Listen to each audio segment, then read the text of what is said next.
My dear friend, GK GS practice set के practice set 31 के साथ आज मैं आपके सामने उपस्थित हूँ। जैसा कि आप जानते हैं, मैं प्रतिदिन 100 चुनिंदा प्रश्नों का एक प्रैक्टिस सेट करवाता हूँ। यह एक पूर्ण प्रैक्टिस सेट होता है। इसमें सामान्य अध्ययन के हर एक सेक्शन, इतिहास, भूगोल, Indian polity, science, current affair, सभी के प्रश्न सम्मिलित किए गए हैं।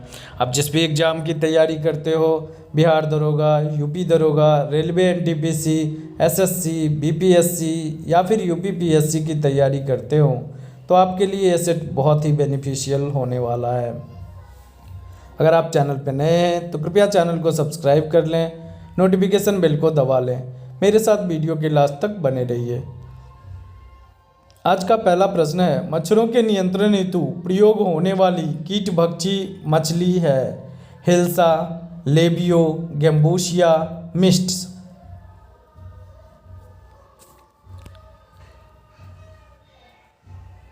सही आंसर होगा सी नंबर। गैम्बूशिया एक ऐसी मछली है जो कीटभक्षी मछली के नाम से जानी जाती है या मच्छरों के नियंत्रण करने में उपयोग की जाती है। निम्न में से किस धातु का मुद्रा के रूप में सबसे ज़्यादा प्रयोग हुआ है? इतिहास में सभी शासकों ने लगभग मुद्राएं चलाई थी, तो आपको यहाँ पे बताना है कि कौन सी मुद्रा, किस धातु की मुद्रा सबसे ज़्यादा इतिहास में प्रयोग की गई थी। आपका पहला ऑप्शन है सोना चांदी, दूसरा ऑप्शन है तांबा, तीसरा ऑप्शन है पीतल, चौथा ऑप्शन है लोहा।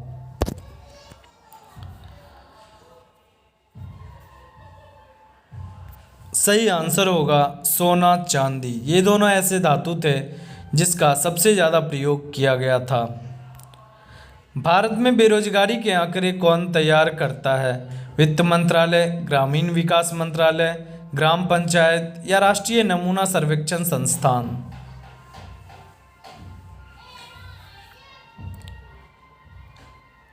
सही आंसर होगा डी नंबर, राष्ट्रीय नमूना सर्वेक्षण संगठन। इसे ही हम एनएसएसओ के नाम से जानते हैं, नेशनल सैंपल सर्वे ऑर्गेनाइजेशन। निम्न में से सस्ती मुद्रा से क्या आशय है? कम ब्याज दर वाली मुद्रा, बचत का निम्न स्तर, आय का निम्न स्तर, काले धन की अधिकता। सस्ती मुद्रा किस मुद्रा को कहा जाता है?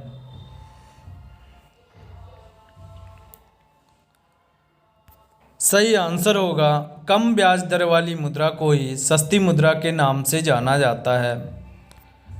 मुद्रास्फीति की उच्च दर और बेरोजगारी की उच्च दर की एक साथ उपस्थिति को क्या कहते हैं? गतिरोध, स्टैगफ्लेशन, चलस्फीति, अपस्फीति।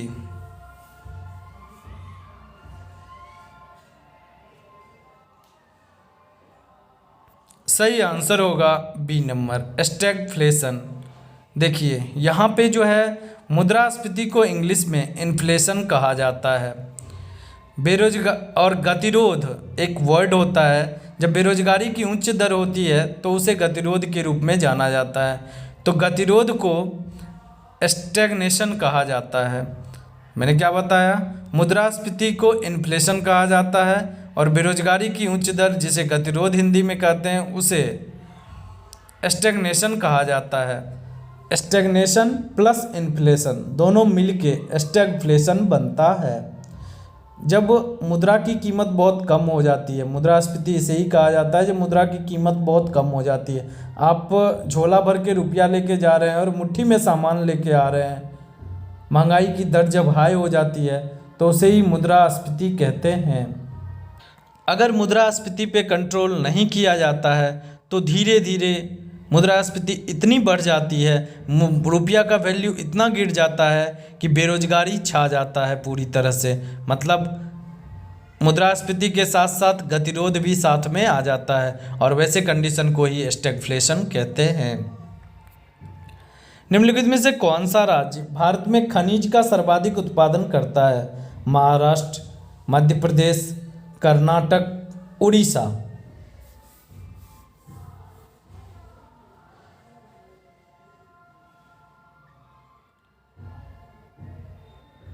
सही आंसर होगा B number, Madhya Pradesh manganese का सबसे बड़ा उत्पादक राज्य है। निम्नलिखित में से जन योजना का प्रारूप किसने तैयार किया था? M.N. राय, जयप्रकाश नारायण, अशोक मेहता, महेश शास्त्री। जन योजना।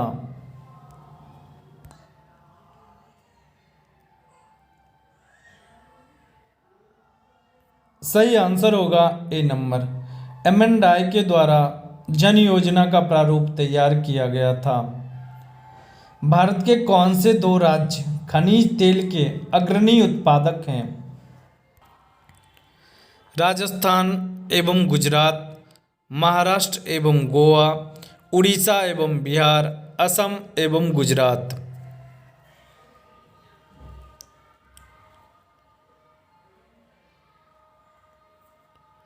सही आंसर होगा डी नंबर। असम और गुजरात ये दोनों ही खनिज तेल के अग्रणी उत्पादक हैं। असम का तो डिगबोई बहुत ही ज़्यादा फेमस है।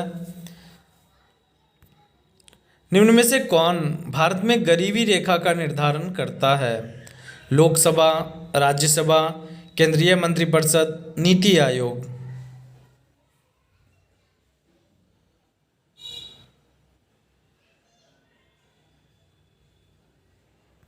सही आंसर होगा डी नंबर, नीति आयोग।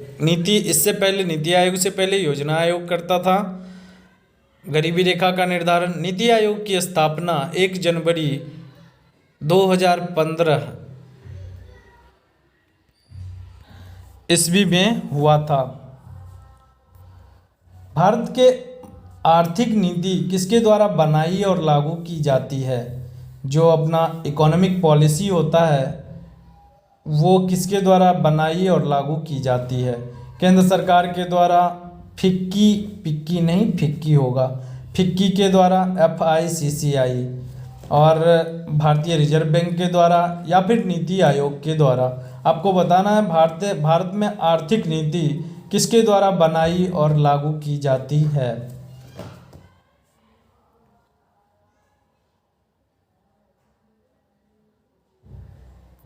सही आंसर होगा सी नंबर, भारतीय रिजर्व बैंक। इसे ही सोल अथॉरिटी प्राप्त होता है। आप देखते हैं समय समय पर बाय मंथली मॉनेटरी पॉलिसी जारी किया जाता है, तो यह अधिकार भारतीय रिजर्व बैंक को प्राप्त है।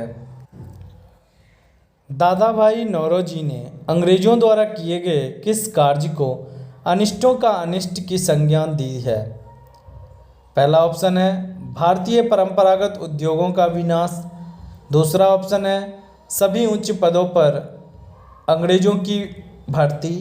तीसरा ऑप्शन है धन के निकास। चौथा ऑप्शन है नीलों द्वारा भारत के साथ किए गए व्यवहार, भारतीयों के साथ किए गए व्यवहार। एग्जाम के पूछे गए ये प्रश्न हैं। सही आंसर होगा सी नंबर, धन के ड्रेनेज ऑफ वेल्थ, धन के निकास का जो काम किया गया था अंग्रेजों के द्वारा, इसे ही दादा भाई नौरोजी ने अनिष्टों का अनिष्ट कहा था। निम्न में से कौन सा जीव वास्तव में मछली है? स्टारफिश, जेलीफिश, कटलफिश, समुद्री घोड़ा। इंग्लिश में कहे तो स्टारफिश, जेलीफिश, कटलफिश या सी हॉर्स। इसमें बच्चे बहुत कंफ्यूज होते हैं, और बिहार के दरोगा वाले एग्जाम में तो ये कितनी बार पूछा गया है इस तरह के प्रश्न। निम्न में से कौन सा जीव वास्तव में मछली है? सही आंसर होगा डी नंबर, सी हॉर्स एक प्रकार का मछली है। निम्न में से कौन मछली नहीं है? Starfish, sawfish, pipefish, guitarfish.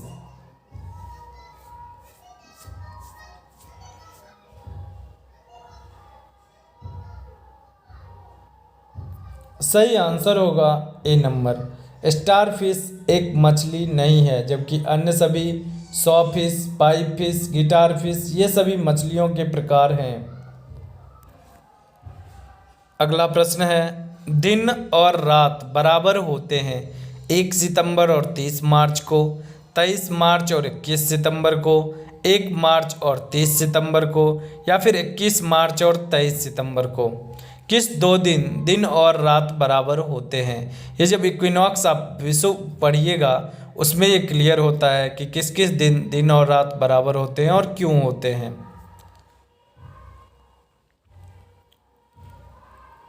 सही आंसर होगा लास्ट जो है आपका 21 मार्च और 23 सितंबर को।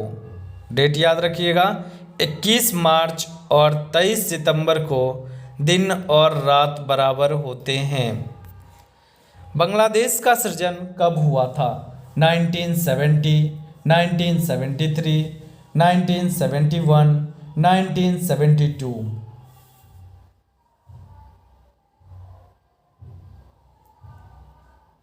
सही आंसर होगा 1971। इसमें भी भारत पाकिस्तान का युद्ध भी हुआ था। बांग्लादेश की स्वतंत्रता के लिए यह युद्ध लड़ा गया था। उस समय हमारी प्रधानमंत्री इंदिरा गांधी थी और इसी कार्य के लिए अटल बिहारी वाजपेयी ने उन्हें दुर्गा कह के संबोधित किया था। पहले बांग्लादेश पाकिस्तान का भाग हुआ करता था, उसे पूर्वी पाकिस्तान के रूप में जाना जाता था, लेकिन 1971 के भारत पाकिस्तान युद्ध के बाद बांग्लादेश को स्वतंत्रता मिल गई। क्षुधित पाषाण हंगरी स्टोन के रचयिता कौन हैं? शरत चंद्र चटर्जी, रविंद्रनाथ टैगोर, जयशंकर प्रसाद, प्रेमचंद्र।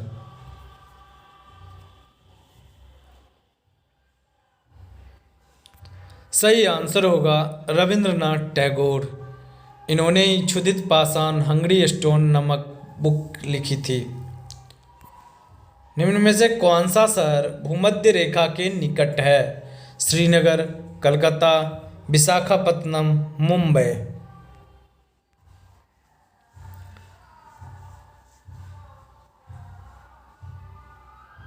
सही आंसर होगा विशाखापत्तनम। यह भूमध्य रेखा के निकट स्थित है। भारत से होकर कर्क रेखा गुजरती है। अब कमेंट सेक्शन में लिखकर बताइए किन किन राज्यों से होकर कर्क रेखा गुजरती है। अवित्तीय विधेयक को राष्ट्रपति कितनी बार लौटा सकता है? या गैर वित्तीय विधेयक आप कर सकते हैं, जो मनी बिल नहीं है उसको राष्ट्रपति कितनी बार लौटा सकता है? एक बार भी नहीं, 2 बार, 3 बार या 1 बार।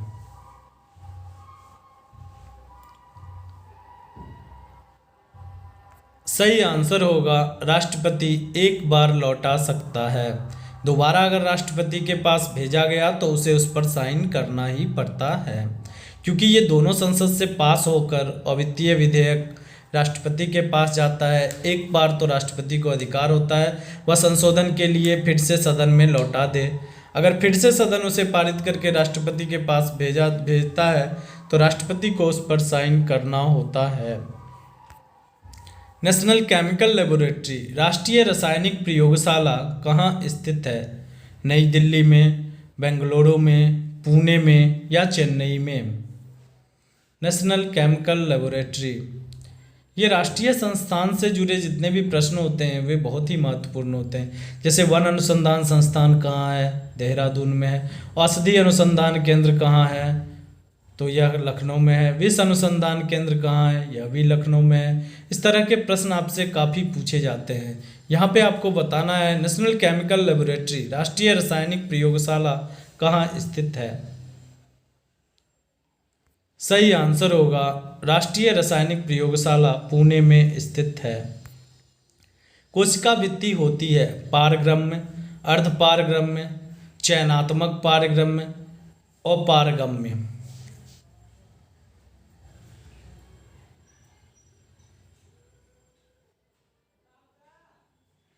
सही आंसर होगा ए नंबर। कोशिका भित्ति जो होती है वह पारगम्य होती है। कोशिका भित्ति जंतु कोशिकाओं में नहीं पाया जाता है, पादप कोशिकाओं में कोशिका भित्ति पाई जाती है। इसे ही हम सेल वॉल के नाम से जानते हैं।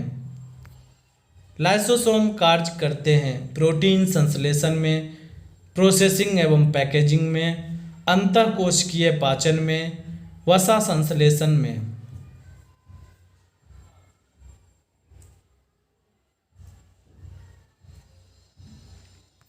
सही आंसर होगा सी नंबर। लाइसोसोम का कार्य होता है अंतःकोशिकीय पाचन में भाग लेना और इसीलिए इसे आत्महत्या की थैली भी कहा जाता है। निम्नलिखित में से किस कोशिका अंगक से लाइसोसोम बनता है, मतलब लाइसोसोम किस कोशिका अंगक का पार्ट होता है? केंद्रक, गोल्जिकाय, राइबोसोम, इनमें से कोई नहीं।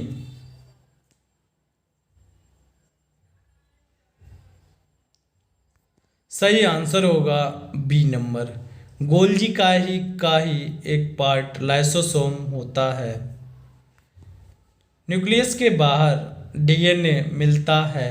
न्यूक्लियस में तो डीएनए पाया ही जाता है, केंद्रक में पाया ही जाता है। आपको बताना है न्यूक्लियस के बाहर डीएनए अन्य किस अंगक में पाया जाता है? गोल्जिकाय, राइबोसोम, माइटोकॉन्ड्रिया, इनमें से कोई नहीं।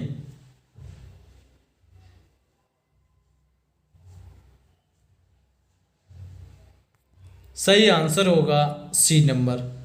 न्यूक्लियस के बाहर डीएनए माइटोकॉन्ड्रिया में पाया जाता है। भारतीय कृषि अनुसंधान परिषद का मुख्यालय कहाँ स्थित है? देहरादून, कोलकाता, पटना, नई दिल्ली।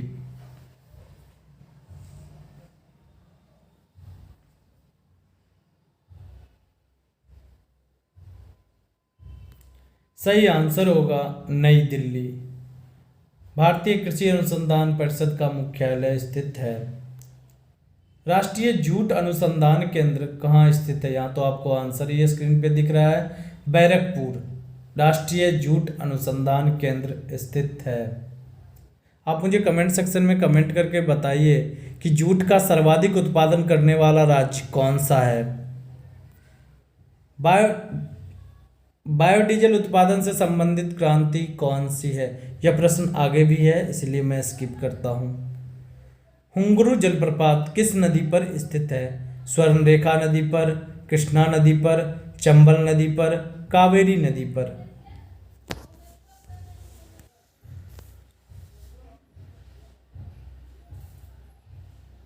सही आंसर होगा हुंगरू जलप्रपात स्वर्णरेखा नदी पर स्थित है।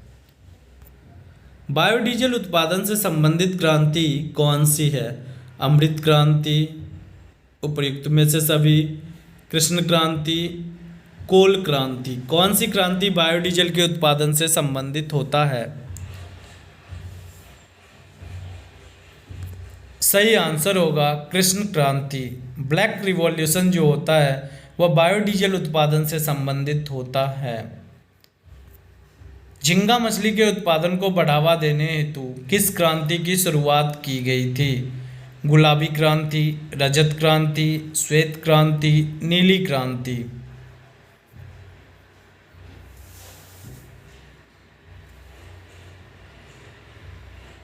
सही आंसर होगा गुलाबी क्रांति। यह झींगा मछली के उत्पादन से संबंधित है।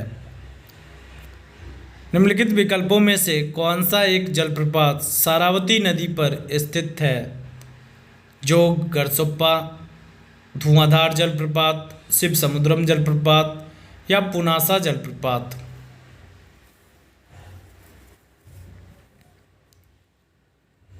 सही आंसर होगा जोग या गरसोप्पा जो जलप्रपात है वह सारावती नदी पर स्थित जलप्रपात है।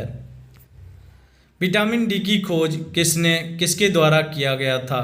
हॉलकट के द्वारा, लिस्टर के द्वारा, मैकुलम के द्वारा, हॉपकिंस के द्वारा। विटामिन डी की खोज किसने की थी?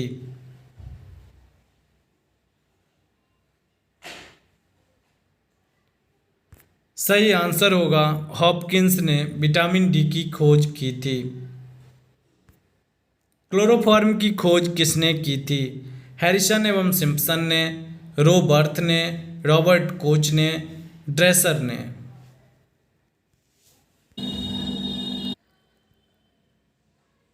सही आंसर होगा हैरिसन एवं सिम्पसन के द्वारा क्लोरोफॉर्म की खोज की गई थी। टेलीविज़न के आविष्कारक कौन से हैं? ये तो बहुत ही फेमस क्वेश्चन है। ब्रॉडशॉ, हम्फ्री डेवी, बेबीज, जे.एल. बेयर्ड।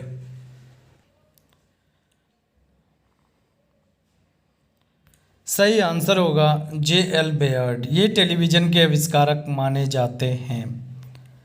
पारितंत्र के दो घटक कौन से हैं? पारिस्थितिकी तंत्र, इकोसिस्टम, इकोलॉजिकल सिस्टम जो होता है उसके दो घटक कौन से होते हैं? खरपतवार एवं वृक्ष, जैवीय एवं अजीवीय। इसे ही बायोटिक एवं एबायोटिक फैक्टर कहा जाता है। मेढक एवं मानव, पादप एवं जंतु। आपको बताना है कौन से पारितंत्र के दो घटक हैं। सही आंसर होगा जैवीय एवं अजैवीय। ये दोनों ही पारितंत्र के घटक आते हैं। जैवीय में जीव जंतु जितने भी एनिमल्स होते हैं, ह्यूमन होते हैं, कीट होते हैं, ये सभी जैवीय घटक में आते हैं। अगर बात करें अजैवीय घटक की तो सन का जो लाइट होता है, फिर उसके बाद जो मिट्टी होती है, बारिश का पानी होता है, नदी, तालाब, महासागर, ये सभी अजैवीय घटक होते हैं। मोटर गाड़ी के चालक के सामने लगा रहता है, मतलब मोटर गाड़ी का जो चालक रहता है उसके सामने जो दर्पण लगा रहता है वह कौन सा दर्पण होता है? अवतल दर्पण, समतल दर्पण, उत्तल दर्पण या अन्य?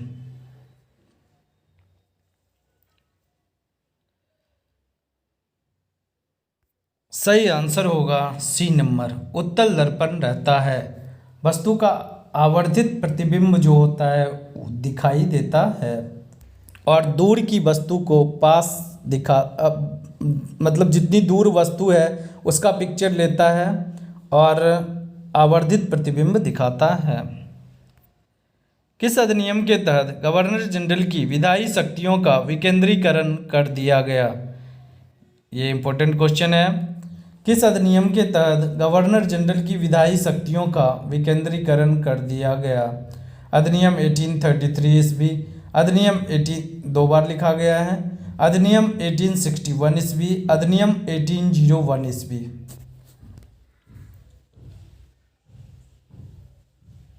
सही आंसर होगा 1861 का जो अधिनियम है उसी के तहत गवर्नर जनरल की विधायी शक्तियों का विकेंद्रीकरण किया गया है।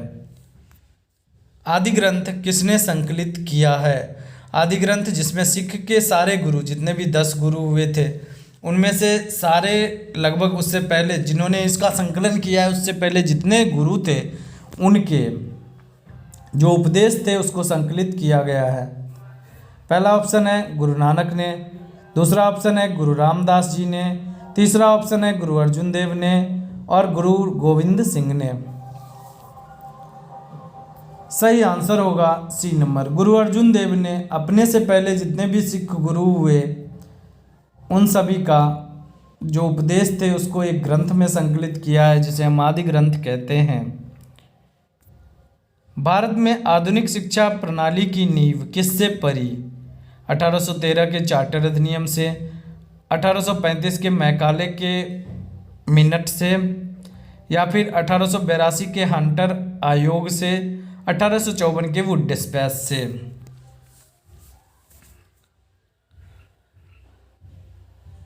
सही आंसर होगा बी नंबर, 1835 के मैकाले के जो नीति दी गई थी उसके द्वारा ही आधुनिक शिक्षा प्रणाली की नींव पड़ी है।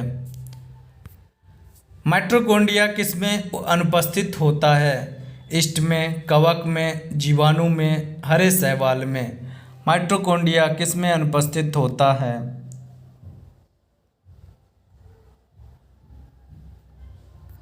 माइटोकॉन्ड्रिया को ही पावर हाउस ऑफ सेल, कोशिका का ऊर्जा गृह कहा जाता है। आपका सही आंसर होगा सी नंबर, जीवाणु में माइटोकॉन्ड्रिया नहीं पाया जाता है जबकि अन्य सभी ईस्ट, कवक और हरे शैवाल में माइटोकॉन्ड्रिया पाए जाते हैं। जीव द्रव प्रोटोप्लाज्म शब्द का सर्वप्रथम प्रयोग किसने किया था? डार्विन, पुरकिंजे, जॉन रे, हैचिसन।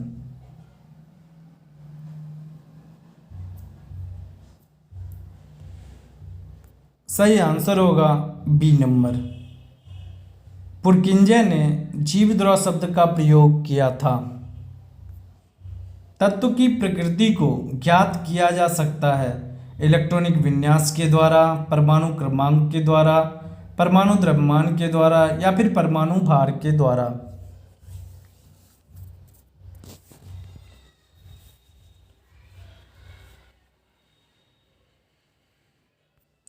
सही आंसर होगा ए नंबर, इलेक्ट्रॉनिक विन्यास के द्वारा तत्व की प्रकृति के बारे में ज्ञात किया जा सकता है कि तत्व अधातु होगा, धातु होगा, इसकी प्रकृति कैसी होगी, या तन्य होगा, आघातवर्ध होगा, कैसा होगा, इसके बारे में पता लगाया जा सकता है। इसके केमिकल प्रॉपर्टी को भी जाना जा सकता है, या ऑक्सीजन से अपक्रिया करेगा नहीं करेगा, रेडियो एक्टिव है या नहीं है, या फिर यह इलेक्ट्रोनेगेटिव है या इलेक्ट्रोपॉजिटिव है, ये सारे बातों का पता चलता है इलेक्ट्रॉनिक विन्यास से।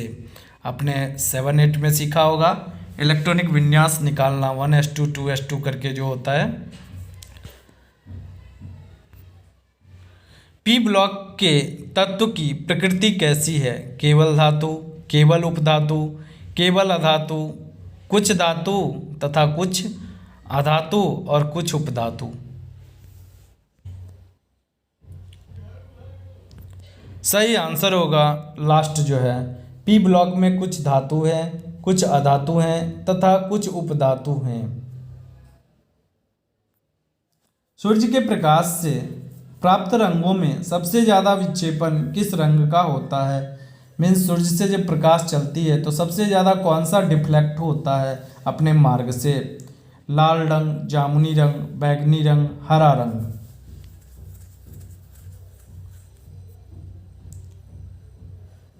सही आंसर होगा बैंगनी रंग सबसे ज़्यादा डिफ्लेक्ट होता है, सबसे ज़्यादा वर्ण विक्षेपण उसी का होता है, जबकि लाल रंग का तरंग दैर्ध्य अधिक होने के कारण इसका वर्ण विक्षेपण बहुत ही कम होता है। निम्नलिखित कथनों पर विचार कीजिए कि कौन सत्य है। मानव में टाइफाइड ज्वर एक जीवाणु जनित रोग है। टाइफाइड रोग द्वारा मानव शरीर का फेफड़ा संक्रमित होता है। ऑप्शन है 1 और 2 दोनों ही सही है, केवल 2 सही है, कोई नहीं, या फिर केवल 1 सही है। सही आंसर होगा केवल 1 सही है।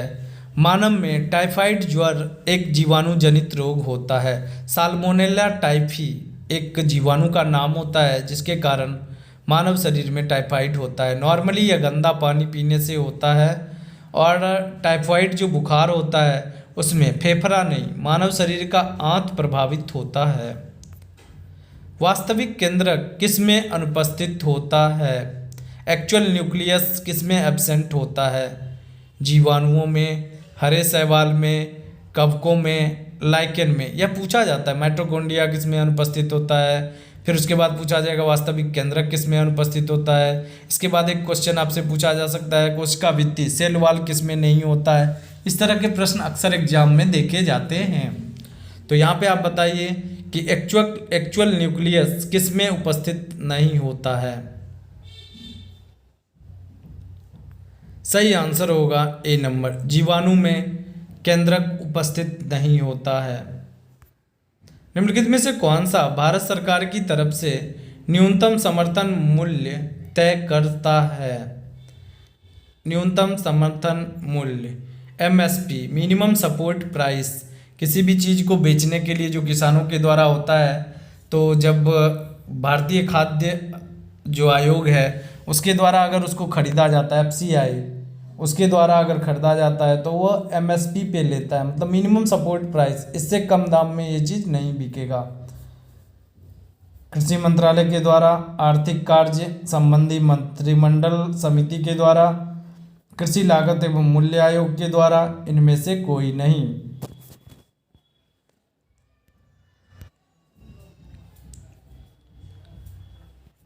सही आंसर होगा कृषि लागत एवं मूल्य आयोग।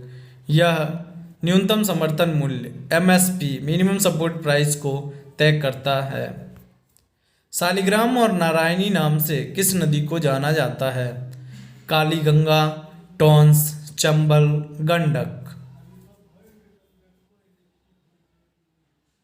सही आंसर है गंडक। इसे ही शालिग्राम और नारायणी के नाम से जाना जाता है। यह जो नदी है नेपाल से होकर बहती नेपाल से होती हुई बिहार में इन करते हुए यह बहती है। तो नेपाल में इसे शालिग्राम और नारायणी के नाम से जाना जाता है। किचन ऑफ ग्रेटिट्यूड नामक पुस्तक किसके द्वारा लिखी गई थी? यह हाल के ही एग्जाम में पूछा गया प्रश्न है। किचन ऑफ ग्रेटिट्यूड एक मास्टर शेफ है, आपको उनका नाम बताना है। पूनम भादु, विकास खन्ना, विमला परोख, नीतीश चौधरी।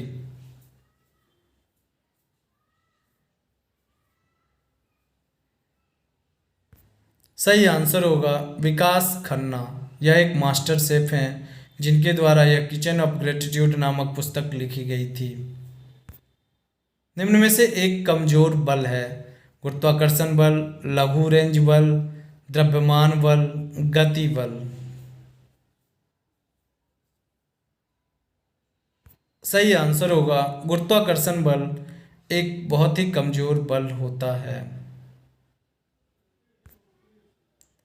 कामनी परमाणु रिएक्टर किस वर्ष से कार्य करना प्रारंभ किया था?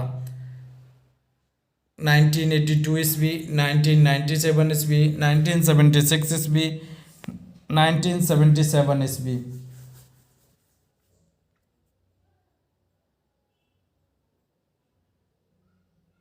सही आंसर होगा 1997 ईस्वी से कामनी परमाणु रिएक्टर कार्य करना प्रारंभ किया था। भारत में कौन से यूरोपियन कंपनी ने कोचीन में पहली फैक्ट्री की स्थापना 1503 ईस्वी में की थी? आप जानते ही हैं यूरोपियन जो भी कंपनी या यूरोपियन लोगों का आक्रमण जो है उसका क्रम है पुर्तगाली, डेनिश, डच जिसे कहते हैं, पुर्तगाली, डच, अंग्रेज और बाद में फ्रांसीसी। ये चार मुख्यतः भारत पर शासन करने के लिए या व्यापार करने के लिए आए थे। तो आपको यहाँ पे बताना है कि कौन सी यूरोपियन कंपनी ने कोचीन में पहली फैक्ट्री की स्थापना, ईस्वी आपको दिया हुआ है 1503 ईस्वी में की थी। सही आंसर होगा पुर्तगालियों ने किया था। भारत आने वाला प्रथम ब्रिटिश नागरिक कौन था? George Charnock, John Mildenhall, Carol Angier, captain Hawkins.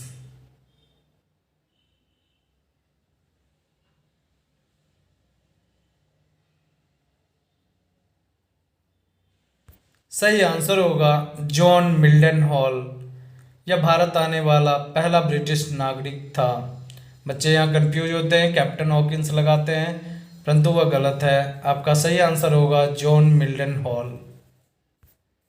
20 मई 1498 कालीकट के प्रसिद्ध बंदरगाह पर कौन से स्थान पर, कालीकट का कौन सा बंदरगाह था, कौन सा स्थान था जहां पर वास्को डी गामा का बेड़ा भारत आया था? डाबू कप्पम, कप्पक डाबू, कप्पक देश, भंडौज।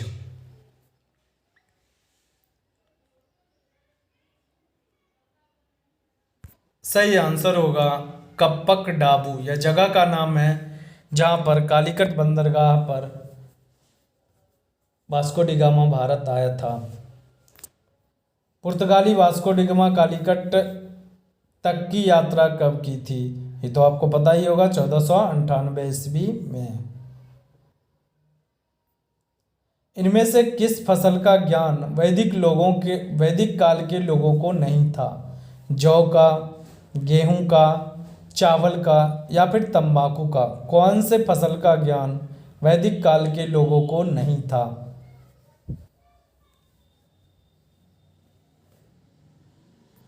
सही आंसर होगा डी नंबर। तंबाकू का ज्ञान वैदिक काल के लोगों को नहीं था, जबकि जौ, गेहूं और चावल इन सभी का ज्ञान वैदिक काल के लोगों को था। उत्तर वैदिक काल के वेद विरोधी एवं ब्राह्मण विरोधी धार्मिक अध्यापकों को किस नाम से जाना जाता था? यजमान, श्रमण, अथर्वण, श्रेष्ठिन।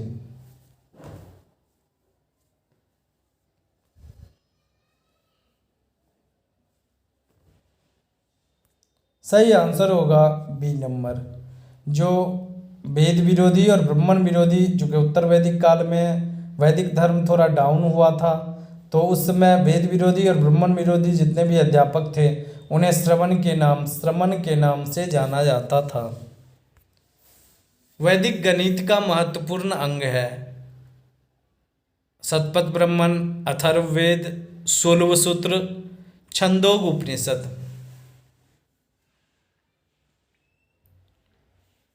सही आंसर होगा सी नंबर। 16 सूत्र जो है यह वैदिक गणित का महत्वपूर्ण अंग है। कौन सा 3 वेद संयुक्त रूप से वेद त्रयी के नाम से जाना जाता है? ऋग्वेद, यजुर्वेद, सामवेद। ऋग्वेद, यजुर्वेद, अथर्ववेद। ऋग्वेद, सामवेद, अथर्ववेद। यजुर्वेद, सामवेद, अथर्ववेद।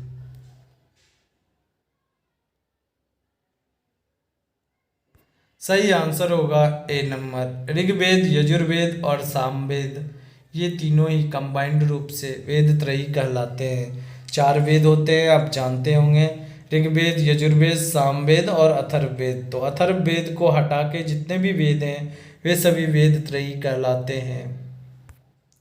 राष्ट्रीय महिला आयोग के अध्यक्ष कौन है? अभी हाल में कौन है? इनमें से कोई नहीं। रेखा त्यागी, रेखा शर्मा, शोभना नारायण।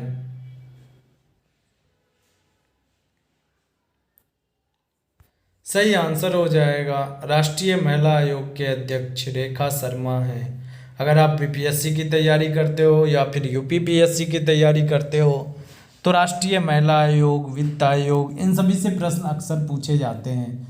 आप इंडियन पॉलिटी के मेरे प्लेलिस्ट में जाइए, वहाँ पे आपको बेहतरीन वीडियो प्राप्त होगा, आप उसे देखिए।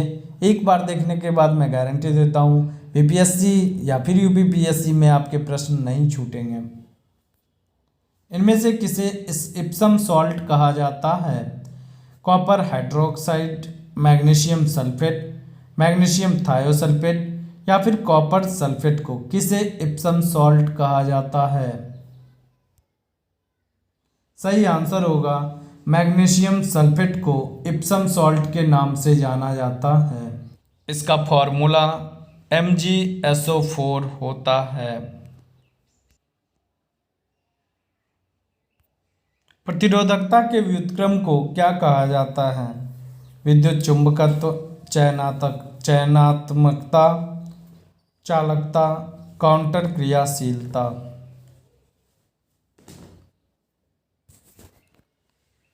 सही आंसर होगा प्रतिरोधकता के व्युत्क्रम को चालकता कहा जाता है। जब कोई भी वायर रेसिस्ट करता है इलेक्ट्रॉन के फ्लो को या करंट के फ्लो को तो उसे प्रतिरोधकता कहा जाता है। जब उससे होकर फ्रीली मूव कर जाता है इलेक्ट्रॉन तो उसे हम चालकता कहते हैं। कोल्ड ड्रिंक का खट्टा स्वाद किसके कारण होता है? फॉस्फोरिक अम्ल, एसिटिक अम्ल, मुइटेरिक अम्ल और ऑक्जेलिक अम्ल।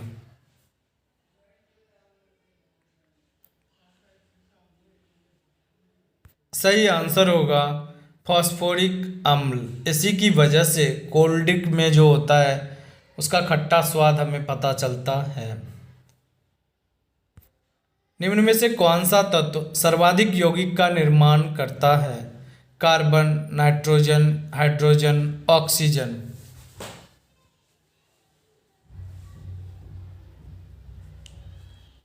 सही आंसर होगा कार्बन। कार्बन का जो टेट्राहेड्रल उसका संरचना होता है उसमें 4 इलेक्ट्रॉन फ्री होते हैं जो संयोजन में भाग लेते हैं और इसीलिए कार्बन सबसे ज़्यादा यौगिकों का निर्माण करता है। मानव शरीर में मौजूद कोशिकाओं में निम्नलिखित में से किसमें माइटोकॉन्ड्रिया नहीं पाया जाता है? मतलब हर एक कोशिका में माइटोकॉन्ड्रिया पाया जाता है, उसके अंगक हैं, लेकिन कौन सी ऐसी कोशिका है जिसमें माइटोकॉन्ड्रिया नहीं पाया जाता है? मांसपेशीय कोशिका में, यकृत कोशिका में, लाल रक्त कोशिका में या फिर सफ़ेद रक्त कोशिका में?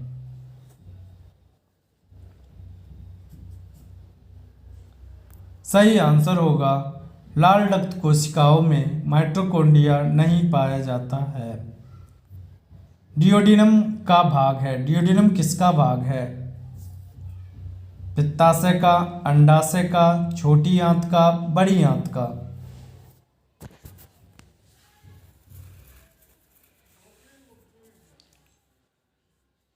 सही आंसर होगा यह छोटी आंत का भाग होता है। इलियम और डियोडिनम ये दो पार्ट होते हैं।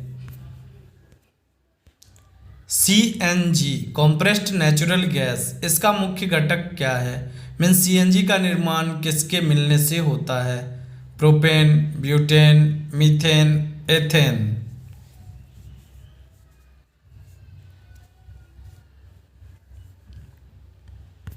सही आंसर होगा मीथेन के मिलने के फलस्वरूप सीएनजी कॉम्प्रेस्ड नेचुरल गैस का निर्माण होता है। एक साधारण चुंबक किसे आकर्षित नहीं करता है? लोहा को, स्टील को, निकेल को, कांसा को?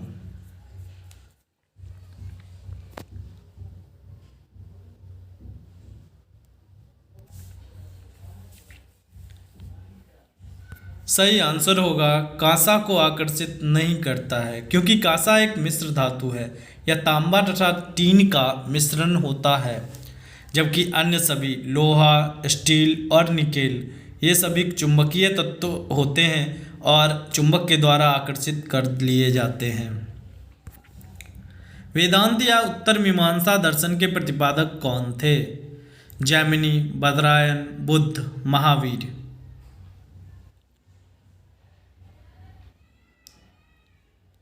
सही आंसर होगा बी नंबर।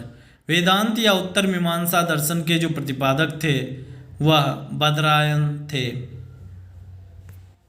एक कंडक्टर का प्रतिरोध किसके व्युत्क्रमानुपाती होता है? प्रतिरोधकता के, अनुप्रस्थ भाग का क्षेत्रफल के, लंबाई के, तापमान के?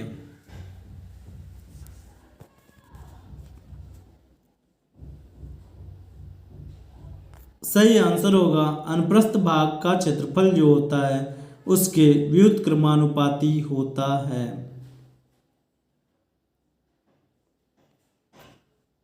अमीबा में कुल कितने सेल होते हैं? मतलब कुल कितनी कोशिकाएं होती है? एक कोशिका, दो कोशिका, तीन कोशिका या चार कोशिका? सही आंसर होगा अमीबा में कुल एक कोशिका होता है, क्योंकि अमीबा को एक कोशिकीय जीव कहा जाता है। राष्ट्रीय शिक्षा नीति 2020 के अनुसार उच्च शिक्षण संस्थानों में सकल नामांकन ग्रॉस एनरोलमेंट रेशियो को कितना प्रतिशत बढ़ाने का लक्ष्य रखा गया है? जो अभी नई शिक्षा नीति 2020 आई है तो उसमें जो ग्रॉस एनरोलमेंट रेशियो है, जो नामांकन का रेशियो है, उसको कितना प्रतिशत बढ़ाने का लक्ष्य रखा गया है? पहले से बढ़ाया जाएगा कितना प्रतिशत? सही आंसर होगा डी नंबर, 50% बढ़ाने का लक्ष्य रखा गया है।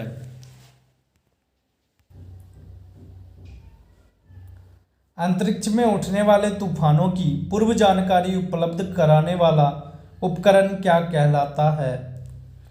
Polygraph, sonometer, coronagraph, नेविमीटर?